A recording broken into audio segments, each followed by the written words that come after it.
Hello viewers, আসসালামু আলাইকুম। কেমন আছেন সবাই? আশা করি সবাই ভালো আছেন। আজকে আমার উদ্দেশ্য হচ্ছে স্বাধীনতার প্রথম দিন ৩০০ ফিট যাব। ৩০০ ফিট যাইতে যাইতে আমি আপনাদের সাথে কিছু কথা শেয়ার করি, যেগুলা না বললেই নয়। বৈষম্য বিরোধী ছাত্র আন্দোলনে যেসব ভাইয়েরা শহীদ হয়েছেন, তাদের আত্মার মাগফিরাত কামনা করছি। তাদেরকে যেন আল্লাহ তাআলা জান্নাত নসিব করে এবং তাদেরকে কেন অন্যায়ভাবে মারা হয়েছে তার যেন সুষ্ঠু বিচার হয়, এর প্রতিবাদ জানাই। তবে শেখ হাসিনা পদত্যাগ করার পরে গণভবনে যখন সাধারণ পাবলিক ঢুকে, জনগণ ঢুকে, তখন প্রায় ৮২টা প্লাস গণকবর খুঁজে পেয়েছে, যেগুলা নতুন। আবু সাইদ, মুগ্ধ ভাইয়ের মতো যেভাবে ওরা শত শত স্টুডেন্টদের বুকে গুলি করে মারছে, বিশেষ করে পুলিশ ভাইয়েরা যেভাবে গুলি করে পাখির মতো গুলি করে মারছে, এখন বর্তমানে পুলিশ কিন্তু ঘর থেকে বেরোইতেও সাহস পায় না। বর্তমান যে পরিস্থিতি, প্রত্যেকটা থানা তো ভাঙচুর করছেই, অনেক পুলিশরাও মাইরে উল্টা করে ঝুলায় রাখছে। বিভিন্ন ধরনের আওয়ামী লীগের বড় বড় নেতাদেরকে যারা পালাইতে পারছে তো পালাইছেই, যারা পালাইতে পারে নাই, যারা এলাকার মধ্যে পাতি নেতা ছিল, ওদেরকে যে কি হাল করছে একমাত্র উপরালাই ভালো জানে। পুলিশ ভাইয়েরা যদি তখন সেই অন্যায়ের প্রতিবাদ করতো বা তারা যদি একটু সহানুভূতি দেখাইতো, তাইলেও হয়তো আজকে তাদের এই পরিণতি হইতো না। ঘর থেকে বেরোইতে তাদের ভয় ভয় পায়, ঘর থেকে বেরোইতে ভয় পায়, যে বেরোইলেই কি না কি করে, জনগণ মেরে ফেলবে। অনেক পুলিশরা জনগণ পিটায় মেরেও ফেলছে। সেগুলো খুব দুঃখজনক ঘটনা। যদি পুলিশ একটু সহানুভূতি দেখাইতো, তাইলে হয়তো আমাদের এতগুলা ছাত্রছাত্রী ভাইয়েরা মরতো না।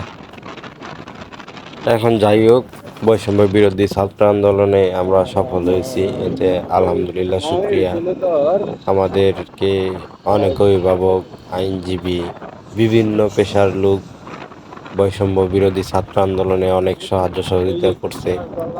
ছাত্র এবং বৈষম্য বিরোধী আন্দোলনে যারা সাহায্য সহযোগিতা করছে, সবাইকে অসংখ্য অসংখ্য ধন্যবাদ।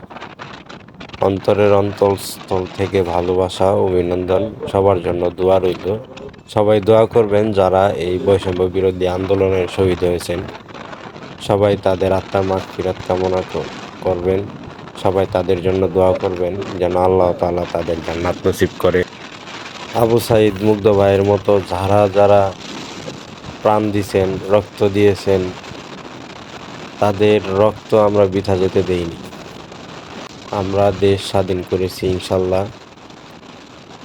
সবাই সবার জন্য দোয়া করবেন। আপনাদের সাথে কথা বলতে বলতে আমি ৩০০ চলে আসছি। এখন দেখবো ৩০০ ফিটের কি অবস্থা, লোকজন কেমন। ৩০০ ফিট আজকে অনেকেই হয়তো ঘুরতে আসবে দূর দূরান্ত থেকে, যেহেতু আজকে কোনো রোডে পুলিশ নাই, সার্জেন্ট নাই। তবে আজকে কিন্তু আমাদের ছাত্র ভাইয়েরাই সার্জেন্টের কাজ করতেছে, ট্রাফিকের কাজ করতেছে, তারপরে যেখানে রোডে ময়লা ছিল ময়লা পরিষ্কার করতেছে। তাদেরকে আমি স্যালুট জানাই। আমরা চেষ্টা করব সবাই তাদেরকে সাহায্য সহযোগিতা করার জন্য। দেখেন ৩০০ ফিটের ভিউ। 120 পর্যন্ত। আসলে যখন মুগ্ধ ভাইয়ের কথাটা মনে পড়ে, পানি লাগবে পানি, তখন আর ঘুম হয় না, অটোমেটিক চোখ দিয়ে পানি চলে আসে। কি অপরাধ করছিল তারা, তাদেরকে এইভাবে হত্যা করলো? এই কথাগুলো সারাদিন বললেও শেষ হবে না। যাই হোক, এখন ৩০০ ফিটের ভিউটা একটু দেখাই আপনাদের।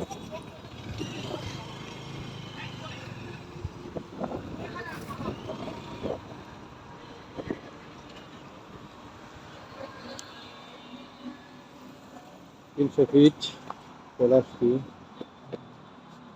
সবাই তো ছবি টবি উঠায়, তো গাড়িটারে মূল কথা হচ্ছে একটু গাড়িটারে রেস দেওয়া।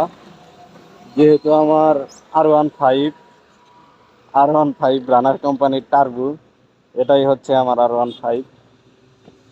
আমার সামর্থ্য অনুযায়ী আমার কাছে বেস্ট। তবে সবাই দোয়া করবেন যাতে দ্রুত ভালো গাড়ি দিতে পারি। দেখছো,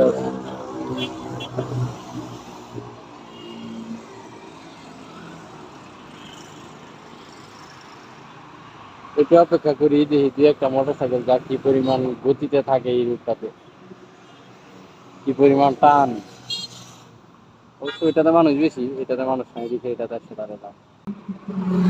ওই দেখ, খালি যদি আওয়াজ হইলো ব্রুম করে গেল, দেখতে ওই দেখ, দেখছো গাড়ি খালি টান টান ছাড়া কোনো কথা নাই। সব 100+। গাড়ি যা টানে 100+, নাইট হইলে তো নাইটে আরো বেশি থাকে, ঘুমায়া কোনো ই নাই। সবাই ভালো থাকবেন, সুস্থ থাকবেন, সবাই সবার জন্য দোয়া করবেন। আর আমার এই ভিডিওটাতে একটা লাইক কমেন্ট শেয়ার করে দিবেন। সবাইকে অসংখ্য ধন্যবাদ।